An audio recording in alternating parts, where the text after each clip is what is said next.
Are you coming to the tree where they strung up a man, the same murder three? Strange things that happen here, how stranger would it be if we met at midnight in the hanging tree?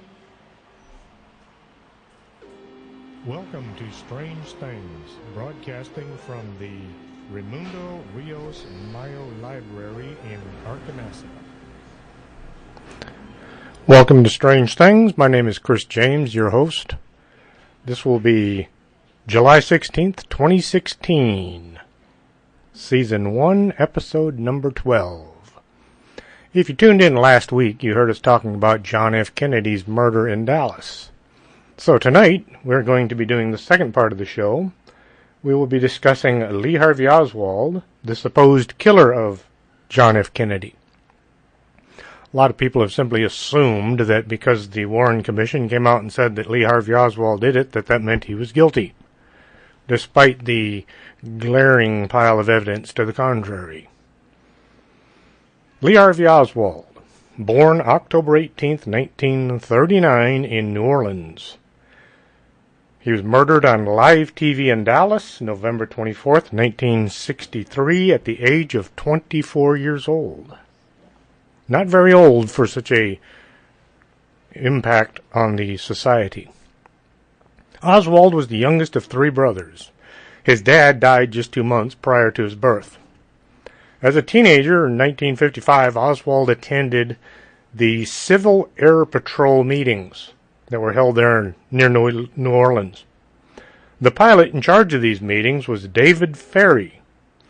If you saw the movie JFK, David Ferry was played by Joe Pesci. And knowing what I know about the character, I would say that Joe did a remarkably good job of portraying the man. He was somewhat excitable.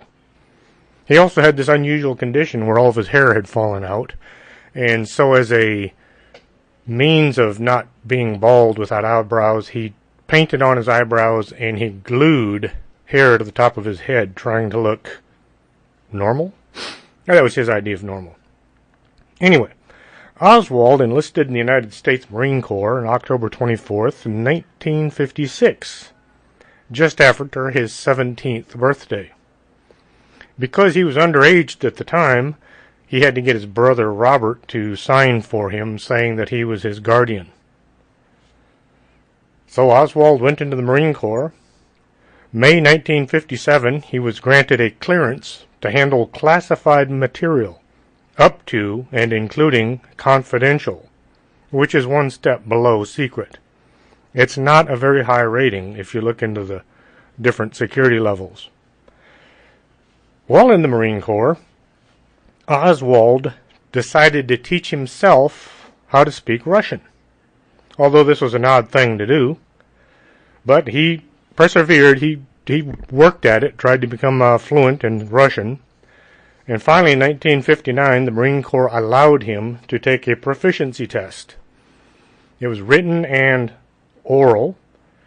He scored very poorly in the overall test, which is odd, because a native of Russia, named Mohrenschildt, later testified to the Warren Commission that Oswald had a remarkable fluency in Russian. Mohrenschildt was also a CIA operative who may have been highly instrumental in getting Oswald his job working at the Texas School Book Depository.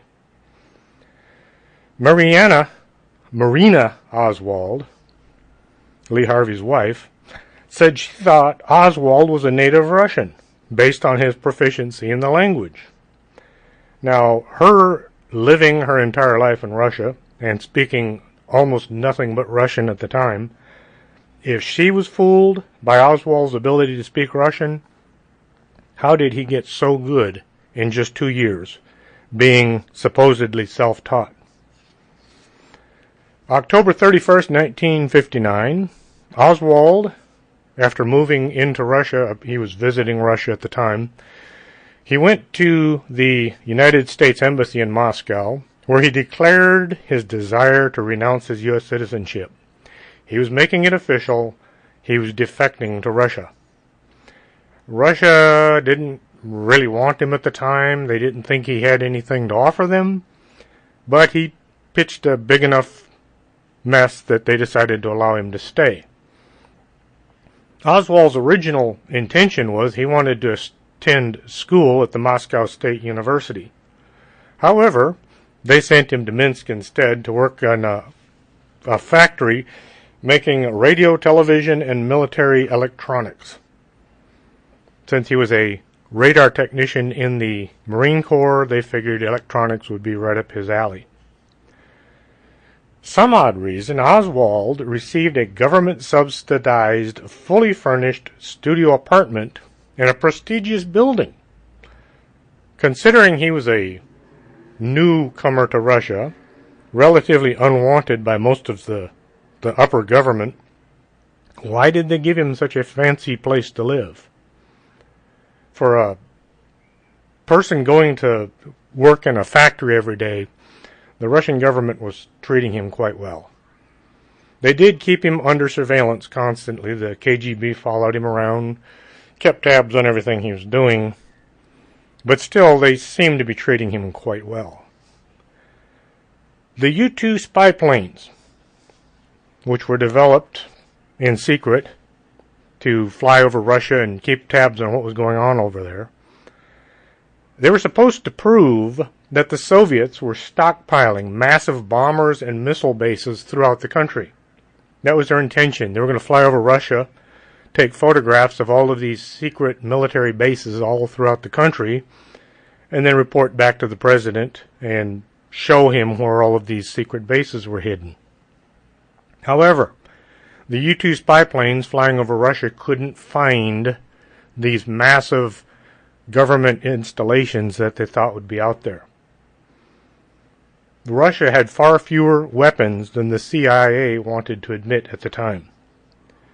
But then, in 1960, Francis Gary Powers, a former captain in the Air Force, he had to resign from the Air Force in order to fly the U-2 spy planes, was shot down by Soviet missile while attempting to cross Russia in a U-2 spy plane. Now, Oswald had worked on radar following the U-2 planes. Powers' plane was not destroyed as it was supposed to, and he didn't take the magic pill that he was supposed to swallow in the event that he did get shot down, so the Russian military couldn't capture him. Powers was captured by the Soviet military. Now, President Eisenhower was just about to meet with Premier Khrushchev. They were going to discuss the possibility of curbing the massive buildup of weapons that the two countries were currently doing. The idea was, you're not doing anything we don't like, and we're not doing anything you won't like. Let's call it quits, and we'll make World War II finally end. However, since Gary Powers had just been shot down, this was tremendously embarrassing to the United States president, and it really didn't make Premier Khrushchev very happy. So, the military-industrial complex went into high gear, and suddenly Russia started developing all of the bombers and the missile bases that the U-2 spy planes were originally supposed to have found. Could Oswald have passed on vital information allowing the Russians to shoot down the super-secret spy plane? His highest clearance had only been confidential. I seriously doubt he had access to any information that the Russians didn't already have. He probably told them what he knew, but I don't think they got much use out of it. After living in Russia for a few years, Oswald suddenly decided he didn't much care for the country. Don't know what it was that attracted him to the place in the first place. Whatever it was, he didn't find it. He decided he wanted to come back to the United States. So he went back to the embassy and he applied to reestablish his American citizenship. Now, at that time, there was only one man in the entire planet who could allow Oswald to come back into the country. Who was that one man? That would be Bobby Kennedy, JFK's younger brother. Let's stop here and take a brief pause so we can play some commercials and catch our breaths. We'll be right back. You're listening to Strange Things with Chris James.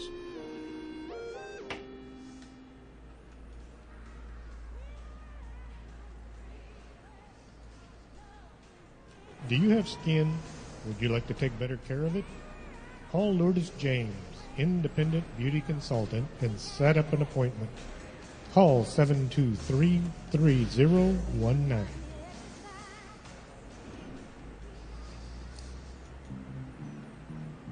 If your vision isn't what it used to be, and you're not sure you're seeing Bigfoot or just your neighbor mowing his lawn, stop on by Del Norte Optical, 107 Calle del Norte, just across the street from the Embassy Suites. You should be able to see what you're looking at. You're looking for a great cup of coffee? Stop on by the Organic Man Coffee Shop, 1002 Iturbide, Suite number 7. Not into coffee? They also have other drinks. Hot chocolate, hot tea.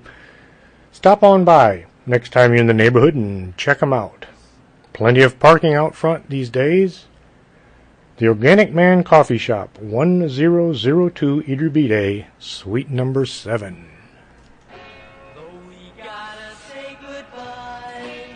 No, don't say goodbye. Stay with us. This is Arcanasa Radio. Quédate con nosotros. Estás escuchando Arcanasa Radio.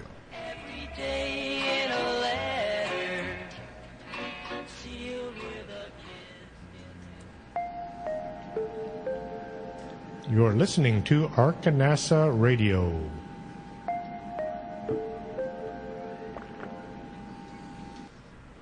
So Oswald is allowed to come back to the United States, and guess who paid for it?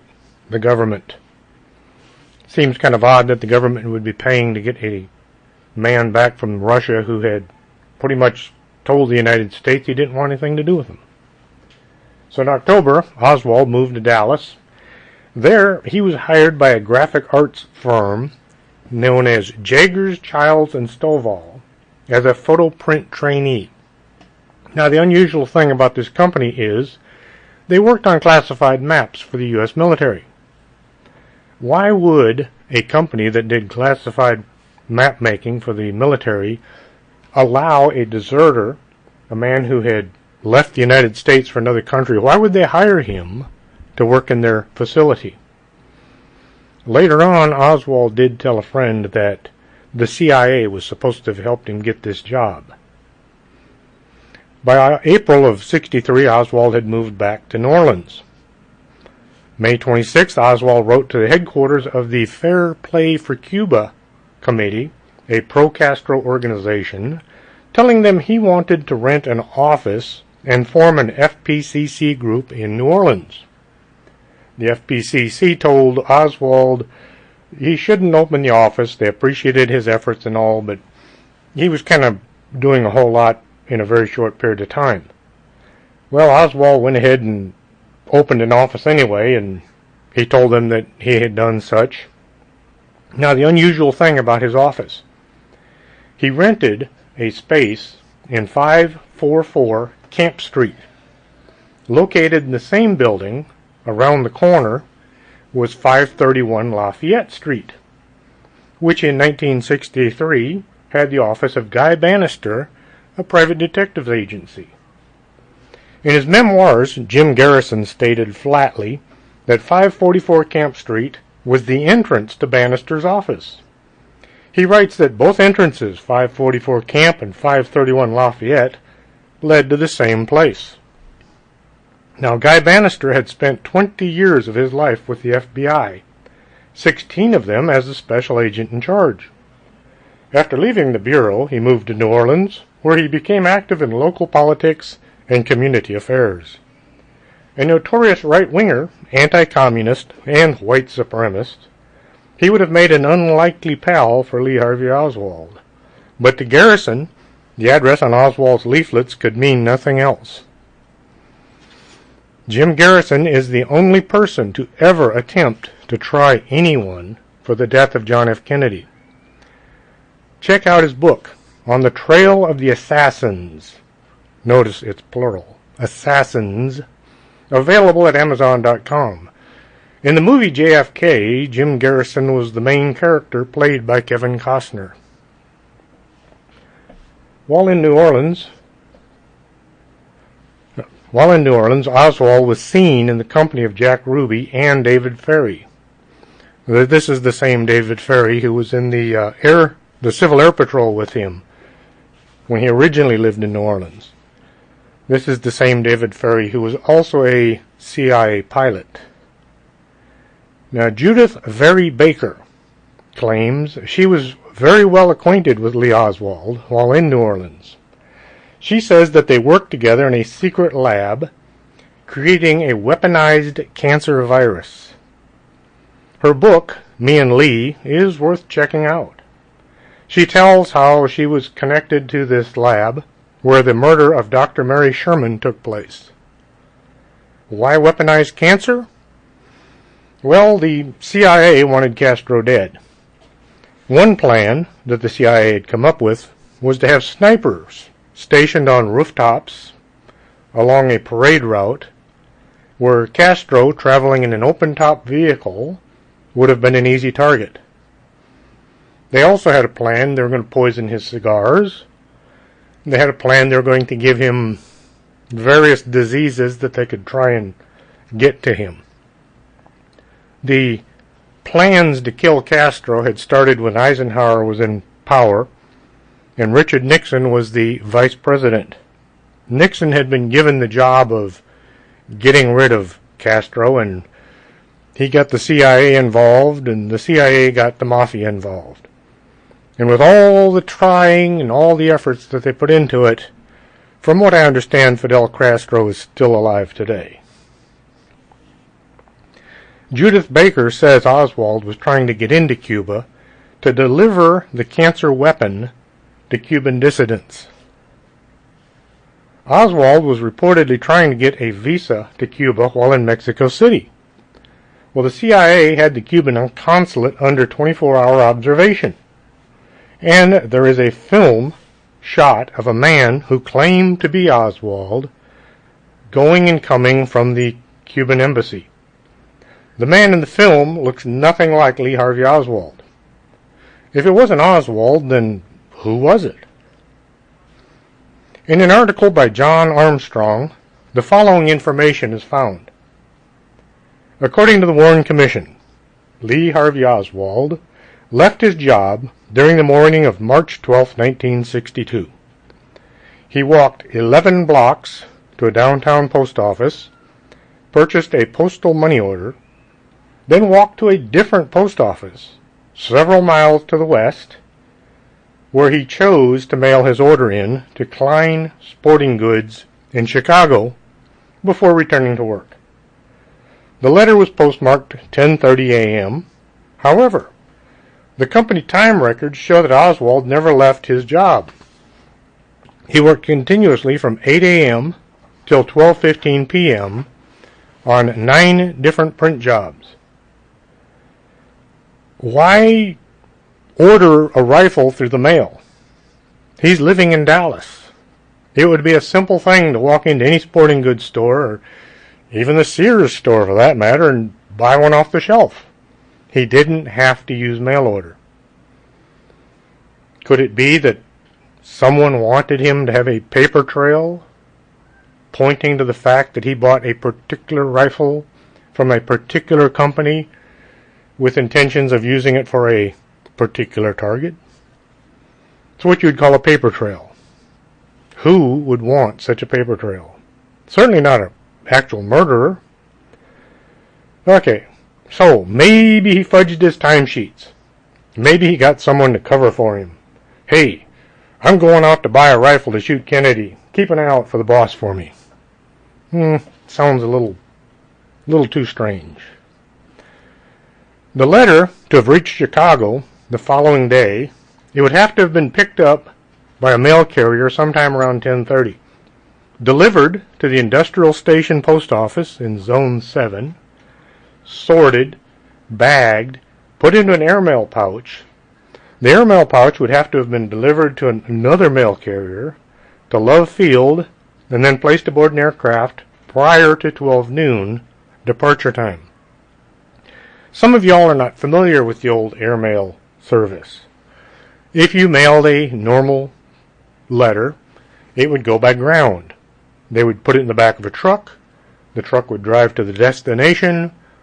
Then someone would actually hand deliver the letter to the recipient. Now, airmail cost more. It came in an envelope with red hash marks all around the edge of the envelope, and it cost about twice as much to mail the thing. And these things received priority handling. They went by air. Now, since they cost a lot more, most people didn't send airmail unless they absolutely had to. Now, Oswald was not known for spending money he didn't have.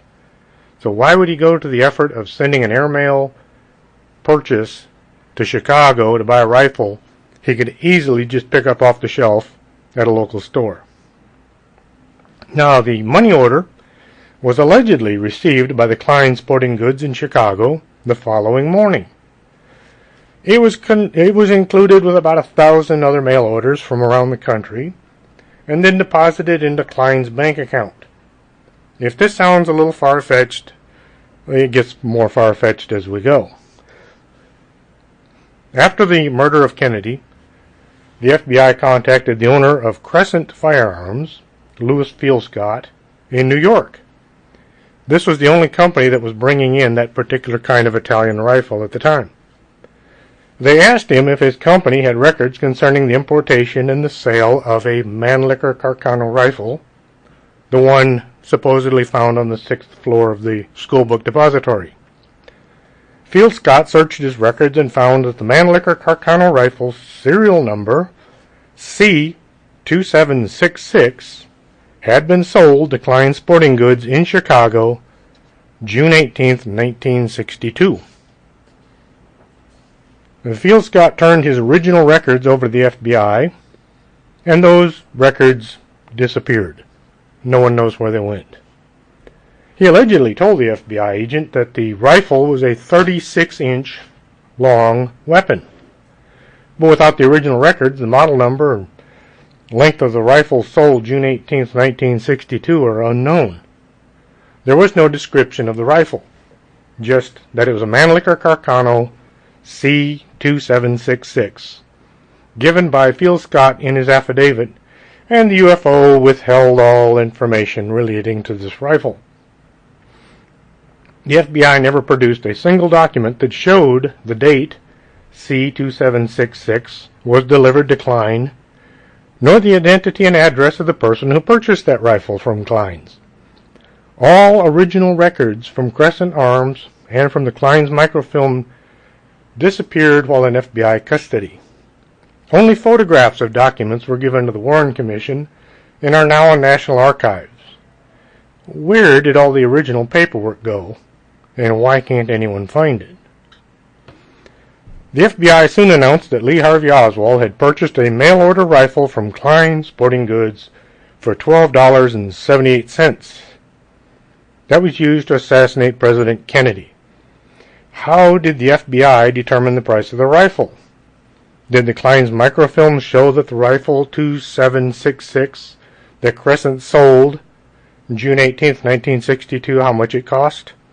And were they sure it was the same rifle that was resold for $12.78 to an individual the FBI refused to identify? When postal money orders were manufactured at the printing office in 1963, 12 small rectangular holes were punched in the cardstock used to make postal money orders. Anyone familiar with the old punch cards will understand this. Those punched holes identified the serial number printed on the front of each postal money order.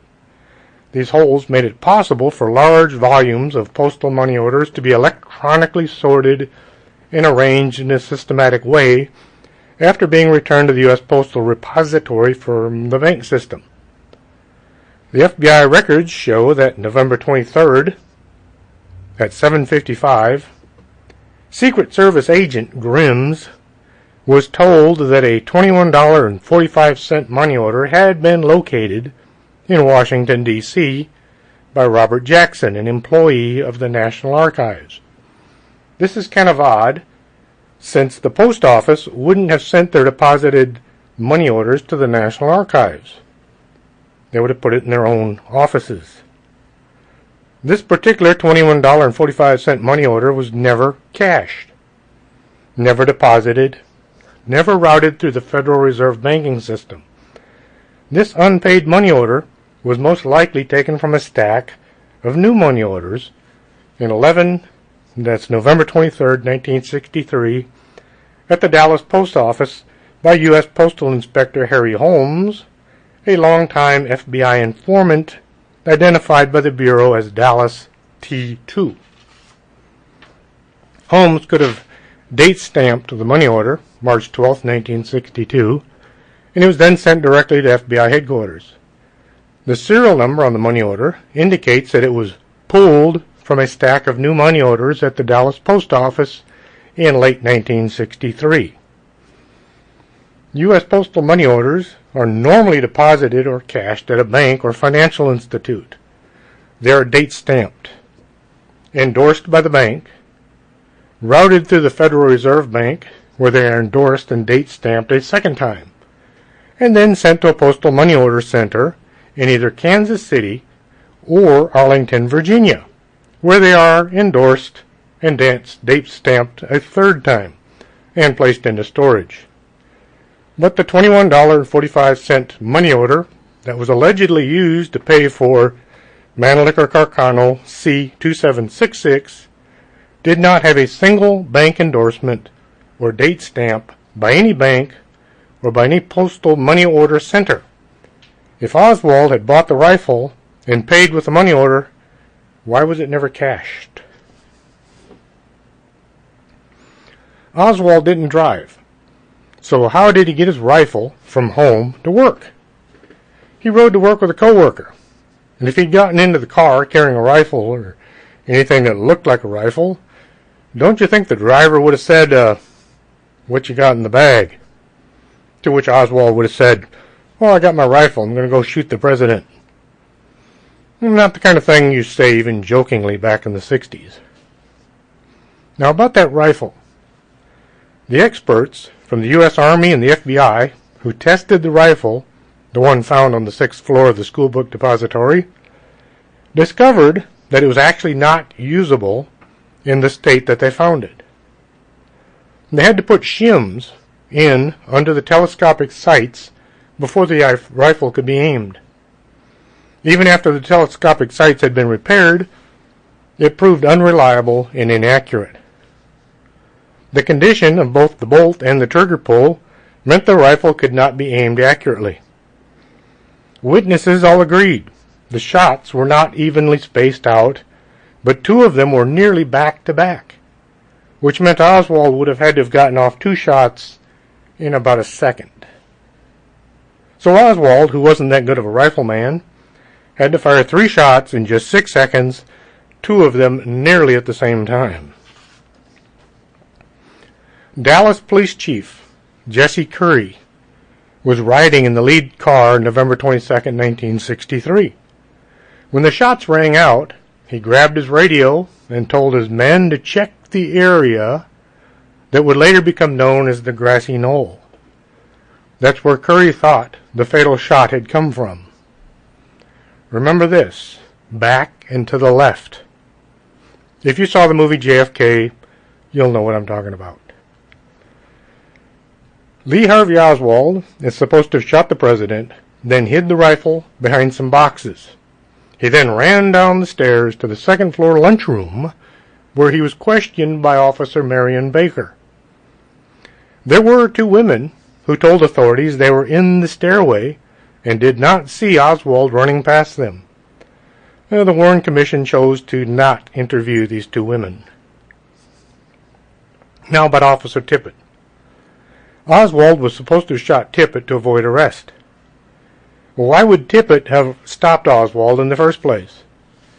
The description that came in over the police radio said a white male, about 5'8" to 5'9", and that was about half the people living in Dallas at the time. Tippit was shot 4 times with a semi-automatic pistol. The brass was scattered around his body. Oswald arrested carrying a revolver. In order for this to have happened, Oswald would have had to shot Officer Tippit, dumped out the 4 expended rounds, replaced them before leaving.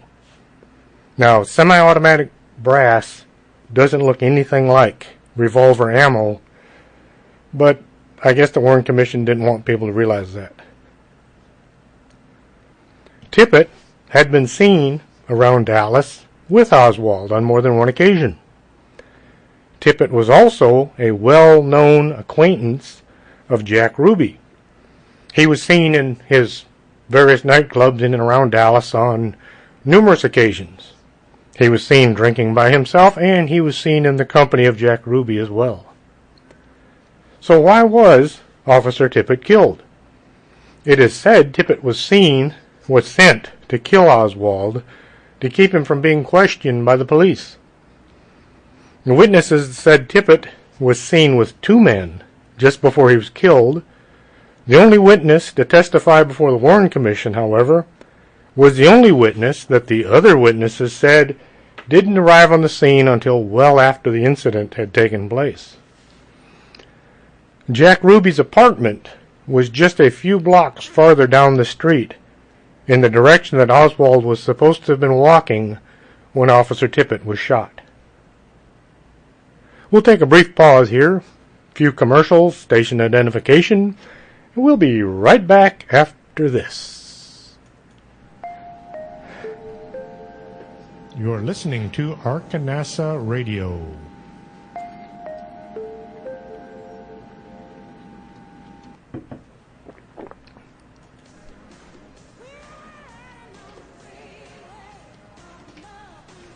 Do you have skin? Would you like to take better care of it? Call Lourdes James, independent beauty consultant, and set up an appointment. Call 723-3019.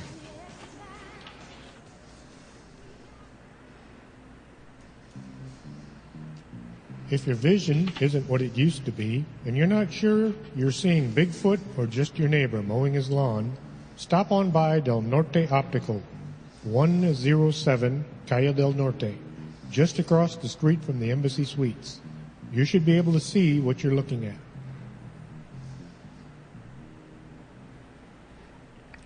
Looking for a great cup of coffee? Swing on by the Organic Man Coffee Shop, 1002 Iturbide, Suite number 7. Life is too short to drink bad coffee. Not a coffee drinker? They also have hot tea, hot chocolate. Sometimes they even have sweet rolls. So swing on by Organic Man Coffee Shop, 1002 Iturbide, Suite number 7.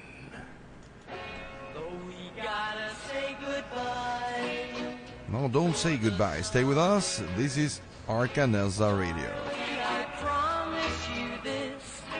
Quédate con nosotros. Estás escuchando Arkanasa Radio.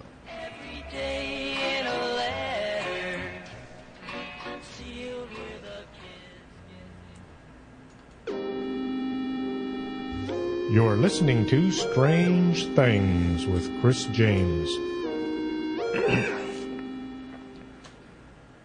Since Oswald didn't appear to have killed Kennedy, he really had no motivation for killing Tippit, unless he realized that Officer Tippit was there to kill him.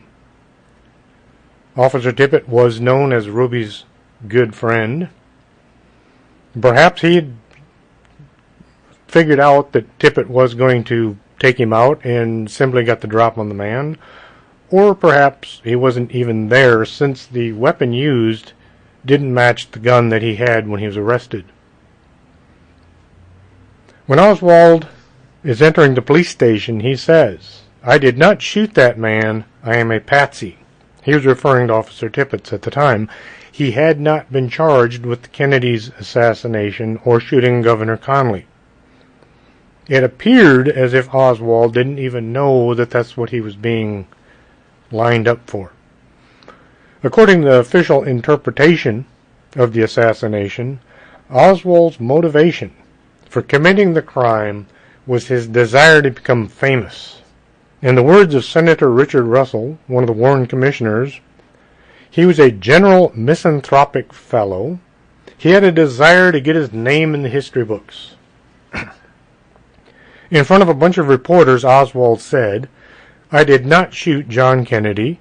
I didn't even know Governor John Connally had been shot. I don't own a rifle. I didn't tell Belle Wesley Frazier anything about bringing back some curtain rods.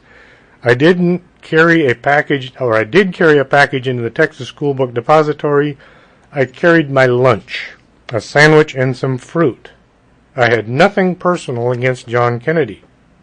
Now remember, Bobby Kennedy was the only reason Oswald was able to get back in the country in the first place. So if anything else, he should have had good feelings towards the president and not wished to have him killed. If Oswald wanted to get into the history books, why is he denying shooting the president?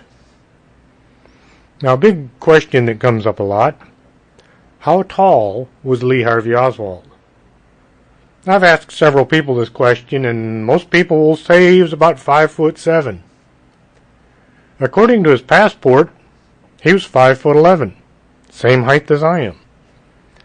Now, to go from 5'7" to 5'11", he had to have grown considerably. There's also a photograph of Oswald standing next to his wife. He's only a few inches taller than her in the photograph, and she was only 5'3". So was he 5'7", or was he 5'11"? Well, Lee Harvey Oswald's Marine Corps enlistment papers record his vital statistics as being 5'8". This makes him 3 inches taller than 3 inches shorter than his passport was saying he was. It has been speculated that there may have been more than one Lee Harvey Oswald. One of them may have killed the president, and the other one may have taken the blame for it.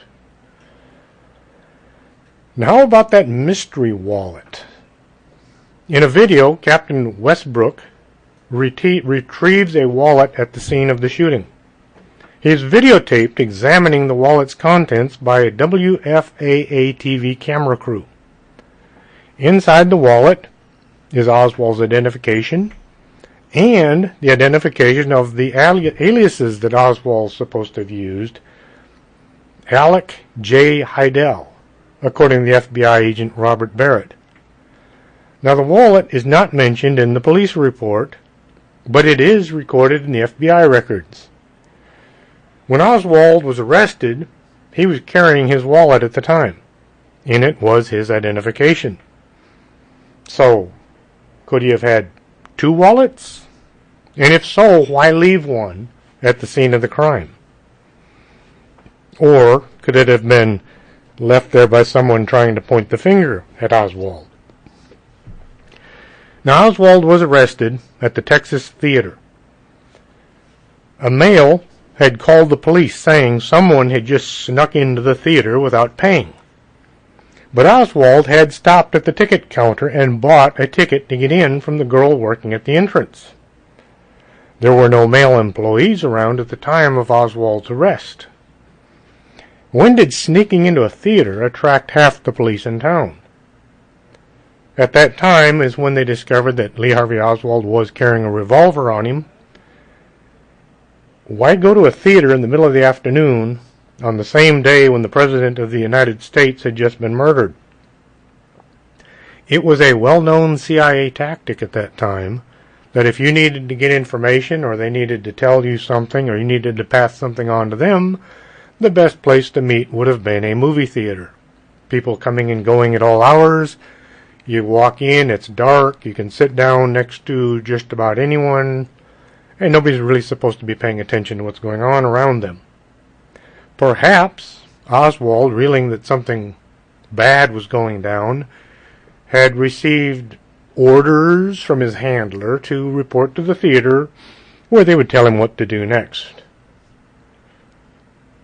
Now, the nitrate tests conducted by the FBI came up negative for any nitrates on Oswald's face. You cannot fire a rifle without getting burnt powder on the side of your face. If Oswald had fired the rifle found on the 6th floor, he would have had burnt powder on his right cheek. You cannot fire a rifle without getting gunpowder on you. He did have trace powder on his hands as if he had handled a weapon, but they didn't find any nitrates on his face. There is really no evidence connecting Lee Harvey Oswald to the killing of Kennedy. There were no fingerprints, no nitrates, and no witnesses. Someone had reported that they saw him while standing down in Dealey Plaza. They told the police that they looked up to the 6th floor of the building and they saw Oswald standing at the window. I've been to Dealey Plaza, and if you look up at the 6th floor, you'll be very hard-pressed to identify anybody standing at that window. But people have some unusual memories of times like that. And how did they determine the suspect's height at such an angle, looking up from the street? Well, that's anybody's guess. The photograph of Oswald holding the rifle in his backyard, that has come into question as well. Marina had said that at one time she took the photograph, but later rescinded her statement. She said she'd been threatened with deportation if she didn't tell the authorities what they wanted to hear. Oswald said he didn't own a rifle, and he was never photographed holding the rifle in the backyard of the house. Now, Ruby was supposed to have shot Oswald because of a deep love for the president and his family. He said he didn't want Jackie Kennedy to have to go through an ordeal of a trial. He claimed that this was his motive for killing Oswald. However, at the time of the motorcade, Ruby was not anywhere near the motorcade route. If he had such a strong feeling for the president and his wife, why wasn't he standing on a street corner watching them go by? Instead, he was in a newspaper office making out a advertisement for his Carousel Club. He didn't have very strong feelings for the president at that time. It was only after the murder had taken place that he suddenly developed these strong feelings. Also, the Warren Commission believers point out the fact that it was a mere coincidence that Jack Ruby was in the basement at the time that the shooting took place, when Jack Ruby shot Lee Harvey Oswald. He just happened to be there. However, they failed to understand that Ruby was in the Dallas police station on and off that entire weekend. Even admitted that he wanted to shoot Oswald earlier, but he was afraid that he'd hit one of the police officers instead. If you look at photographs of the press interviews being conducted in the police station immediately after President Kennedy's death, you can pick out Ruby in several of the photographs. Does it make more sense to think that perhaps Ruby was sent to silence Oswald after Officer Tippit failed to do so? Maybe he was given the option. You kill him, or we'll kill you. Which would you rather? Spend a few years in prison and get out possibly as the hero that killed the president's murderer, or we kill you? Quite a choice. The pistol Ruby used to kill Oswald is supposed to have been one of 3 bought to send to Cuba for an attempt on Castro's life. Jack Ruby was a gun runner for the CIA as well as a bagman for the Mafia. Then we come to the issue of Thomas Arthur Valle, Gilberto Lopez, and Lee Harvey Oswald. Valle and Oswald were both former Marines. Gilberto Lopez was connected to naval intelligence. Oswald and Valle had served at Marine bases in Japan that hosted the U-2 spy plane. Oswald at Atsugi and Valle at Camp Atsu. Both had been involved in anti-Castro Cubans, Oswald in New Orleans, valet at the training camp in Levittown on Long Island in New York. Now, Oswald and Lopez were both members of pro-Castro organizations. Gilberto Lopez, a Cuban affiliated with the Fair Play for Cuba Committee, who was trying to get back into Cuba and eventually did so via the same route that Oswald allegedly tried to take via Texas and Mexico City.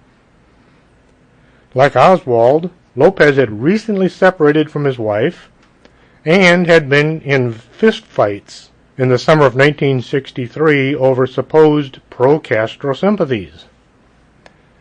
Oswald and Valle had recently started working at buildings that overlooked the route of the presidential motorcade, Oswald at the Texas School Book Depository on Elm Street in Dallas, and Valle at the IPP lithoplate, 625 West Jackson Boulevard in Chicago. Like Oswald, Lopez was also of interest in naval intelligence. Also similar to Oswald, Gilberto Lopez made a mysterious trip to Mexico City in the fall of 1963, where he was attempting to get into Cuba. Lopez even used the same border crossing as Oswald, and the government reports say that both men went one way by car, though neither man owned a car, and neither man was able to drive. Declassified Warren Commission and CIA documents confirm that Lopez, whose movements paralleled Oswald in so many ways in 1963, was on a secret mission for the U.S. involving Cuba. An operation so secret that the CIA felt that protecting it was considered more important than thoroughly investigating the JFK assassination. The non-investigation. Now, at the time of the JFK's murder was not a federal crime. It was a state crime. Why wasn't the Dallas PD allowed to do their job? Who had the most to gain from keeping the murder uninvestigated? Why was John Kennedy's body forcibly removed from Parkland Hospital nearly at gunpoint by the Secret Service agents? Did they feel that those hicks in Dallas couldn't do a proper job of investigating the murder? Or is there something else they're trying to cover up?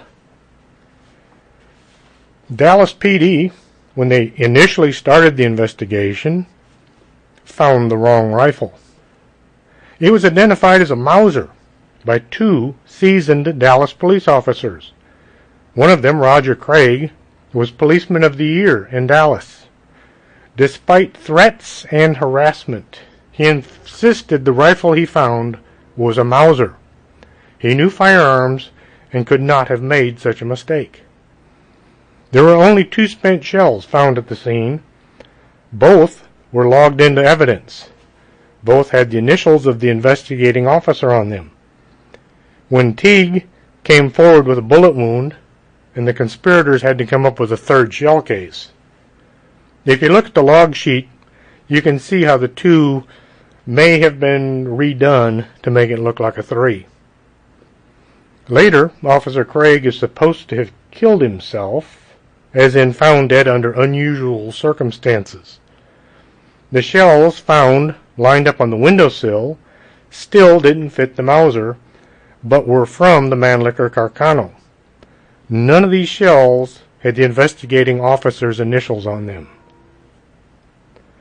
We're going to take a brief pause here, play some commercials, it's station identification. We'll be right back after this. You're listening to Arkanasa Radio.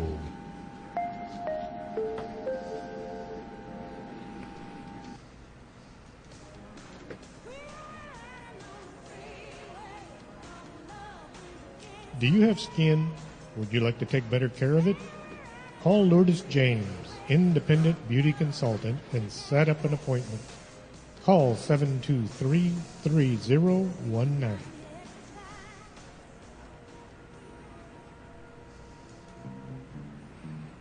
If your vision isn't what it used to be, and you're not sure you're seeing Bigfoot or just your neighbor mowing his lawn, Stop on by Del Norte Optical, 107 Calle del Norte, just across the street from the Embassy Suites. You should be able to see what you're looking at. Dying for a great cup of coffee? Can't find one anywhere in Laredo? Swing on by the Organic Man Coffee Shop, 1002 Iturbide, suite number 7. Not a coffee drinker? They also have hot tea, hot chocolate. They have some sweet rolls on occasion and muffins. Also a great place to meet with your friends if you're looking for a quiet spot to sit and discuss strange things. Swing on by the Organic Man Coffee Shop, 1002 Iturbide, suite number 7. Life is too short to drink bad coffee.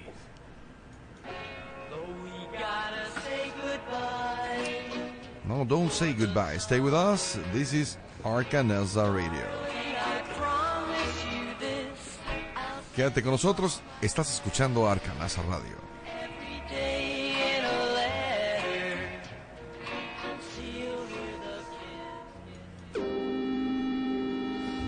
You're listening to Strange Things with Chris James. Welcome back. Hope you enjoyed those brief commercials. Now, the Warren Commission. It was a group of politicians pretending to be a homicide investigation. They weren't so much interested in finding out who killed the president as they were trying to prevent World War III, or at least that was the motivation for some. Chief Justice Warren wanted nothing to do with the commission. He only went along because he was told if Russia was involved and it got out, it would lead to World War III and all of humanity would perish. Allen Dulles, who actually ran the investigation, well, remember he was the guy that got fired by Kennedy after the Bay of Pigs invasion. Dulles didn't like Kennedy and Kennedy didn't like Dulles. Is that really the best man to be put in charge of an investigation of a murder? Now, the Warren Commission changed evidence so that it would match up with their preconceived ideas. The bullet that hit Kennedy in the upper back was moved to the back of his neck so it would line up with Governor Connally and not have to make too many changes in flight. If you saw the movie JFK, you will see Kevin Costner explaining the magic bullet and how it was able to do all the magical things that it was able to do.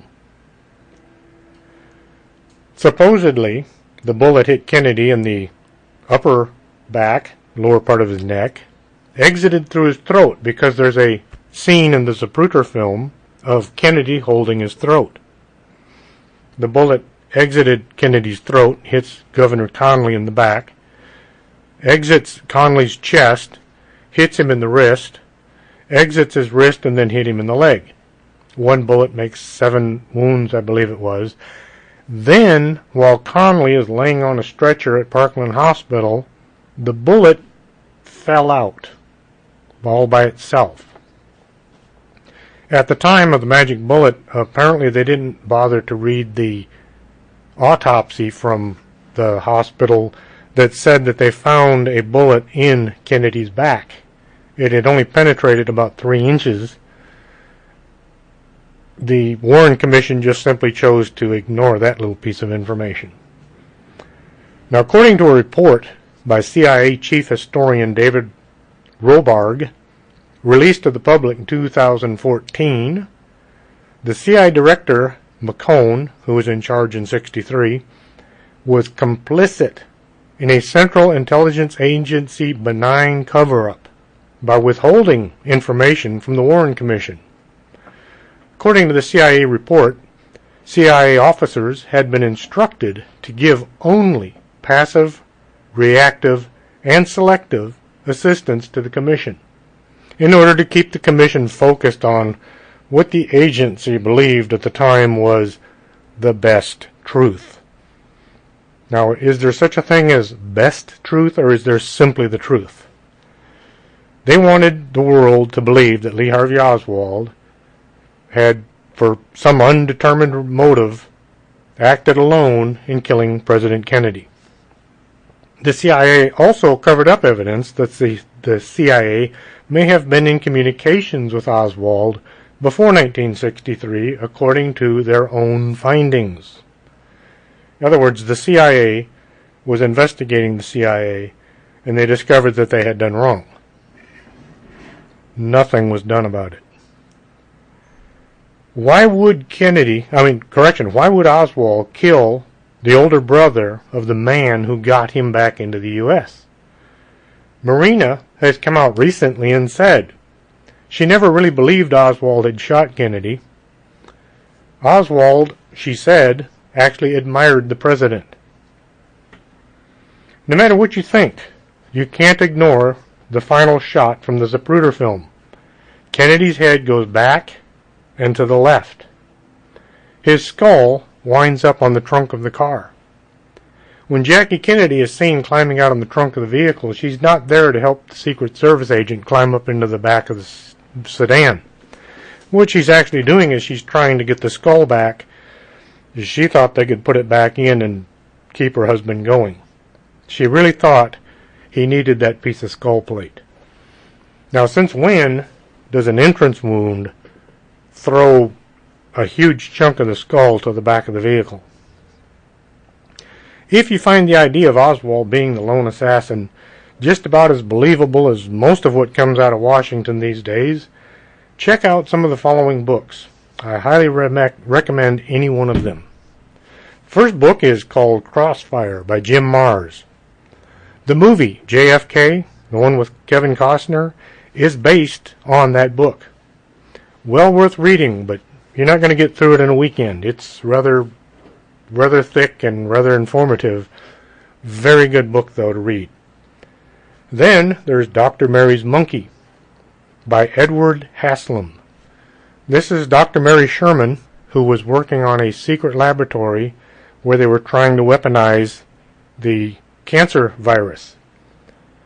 Dr. Mary was killed in a very bizarre lab accident where she was hit with a massive jolt of electricity that almost cut her body in half. Now, the people working in the lab, instead of calling the police and saying, hey, we just had this really bizarre accident and one of our people here got hurt, she was still alive at the time. Instead, they load her body into a car, drive it back into New Orleans, take her into her apartment, throw her on the bed, and set the bed on fire, trying to make it look as if she was killed in a murder attempt. By the time she arrived back at her own apartment, she had finally passed away. Why they didn't take her to the hospital? Well, she was working in a secret lab after all. So Dr. Mary's Monkey by Edward Haslam, that'll keep you awake at night. Another good book to read is Me and Lee by Judith Very Baker. She was a lab assistant working at the same lab where Dr. Mary was murdered. Then there's On the Trail of the Assassins by Jim Garrison. Fantastic book to read. Once again, it will probably keep you awake at night. Not the kind of thing you can just flip through a few pages and then put it down. It will grab your attention. Next set of books I would recommend are called Impossible, The Case Against Lee Harvey Oswald by Barry Krushk.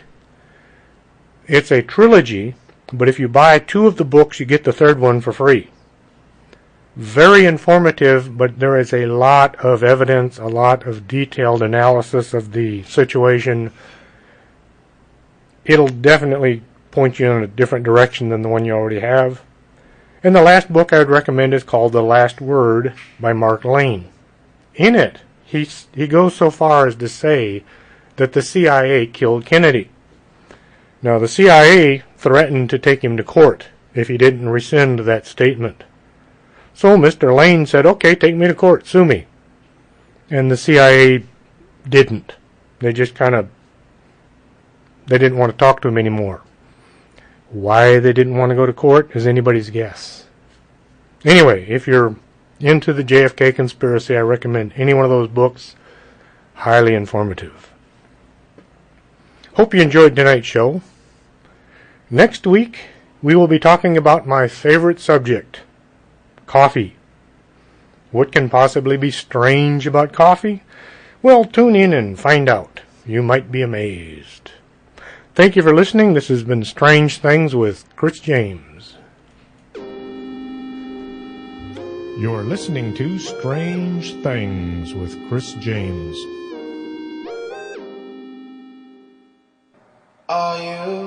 Are you coming to the tree where they strung up a man, they say murder 3?